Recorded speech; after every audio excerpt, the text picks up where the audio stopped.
حاضرین مجلس، عزیز طلباء، السلام علیکم ورحمۃ اللہ وبرکاتہ۔ محترم حضرات، ہمارے لیے یہ بڑا خوشی کا مقام ہے کہ آج ہم 76واں گنتنتر دیوس منا رہے ہیں۔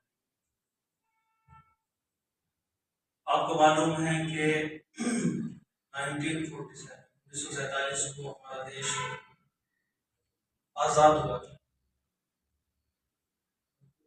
برٹش گورنمنٹ کا، برطانوی حکومت کا جو کالونیل رول تھا، استعمال جسے کہتے ہیں، ایک طویل جدوجہد کے بعد ہم نے انگریزی حکومت سے، انگریزوں سے نجات پائی، آزادی حاصل کی۔ آزادی کی تاریخ بڑی تفصیل طلب ہے، بہت مفصل ہے، کافی وقت چاہتی ہے، اور اس کا صحیح موقع تو گنتنتر دیوس ہے، یوم آزادی ہے، 15 اگست کو مناتے ہیں۔ اس موقع سے آپ نے سنا ہوگا کہ آزادی کے لیے دیش واسیوں نے کیسی قربانیاں دی اور کتنی طویل جدوجہد کے بعد جو ہے ہمارا دیش آزاد۔ آزادی بہت بڑی نعمت ہے۔ کسی زمانے میں انسانوں کے جسم غلام ہوا کرتے تھے، اور ایک آزادی وہ بھی ہوتی ہے جس میں مزاج، طبیعتیں غلام ہوا کرتی ہیں، اور یہ ذہنی غلامی جسے کہتے ہیں، فکری غلامی جسے کہتے ہیں، یہ جسموں کی غلامی سے زیادہ مشکل ہوتی ہے۔ اس میں آدمی کی ترقی اور رفتار رک جاتی ہے۔ انسان مکمل آزادی کے ساتھ ترقی نہیں کر سکتا، اپنے خیالات کو پروان نہیں چڑھا سکتا۔ ایسا ہی ہوا جب یہاں پر برطانوی سامراجیہ قائم ہوا، تو انہوں نے جسموں سے زیادہ ہمیں فکری غلامی دی، اپنا نظام یہاں پر نافذ کرنا چاہا،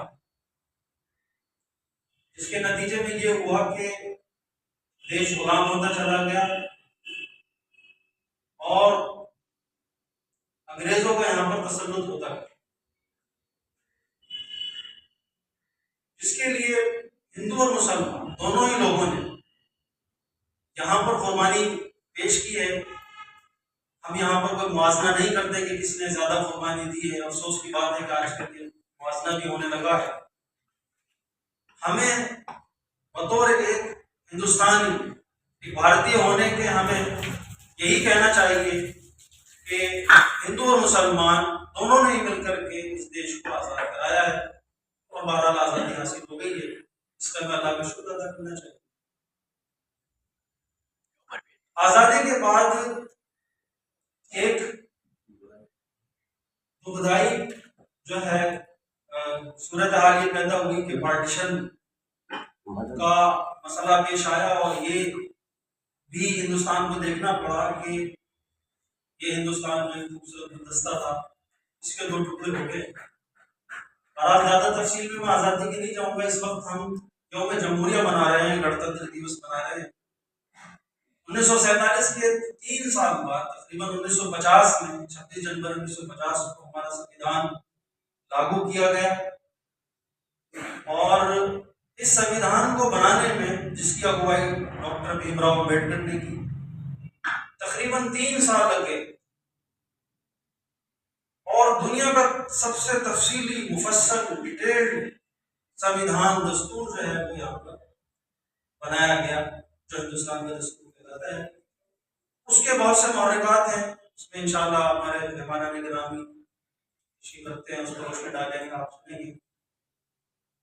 ڈاکٹر بھیم راؤ امبیڈکر خود ایک دلت سماج سے آتے تھے۔ یہاں پر چھوت چھات کا مسئلہ ہے، اور اس کو وہ اس درجہ ہے کہ اس کو ختم نہیں کیا جا سکتا۔ جو چیز بنائی گئی ہو،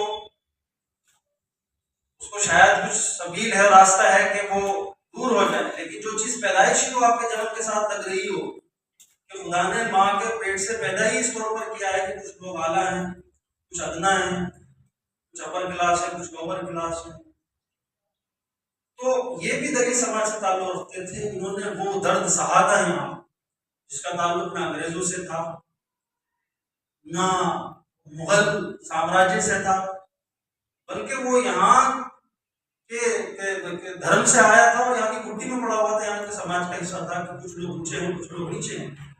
بطور مسلمان ہونے کے جس کا آپ تصور بھی نہیں کر سکتے کہ انسان بھی آپس میں چھوٹے بڑے ہو سکتے ہیں، جنم کے آدھار پر، وہ یہاں پر تھا. اور ڈاکٹر بھیم راؤ امبیڈکر نے اس چیز کو کھیلا. تو چونکہ وہ قانون کی اگوائی کر رہے تھے تو انہوں نے اس لیے اتنا تفصیلی قانون بنایا کہ جس میں تمام اقلیتوں کے تمام لوگوں کے حقوق کا تحفظ کیا گیا. اس پر انشاءاللہ گفتگو کریں گے.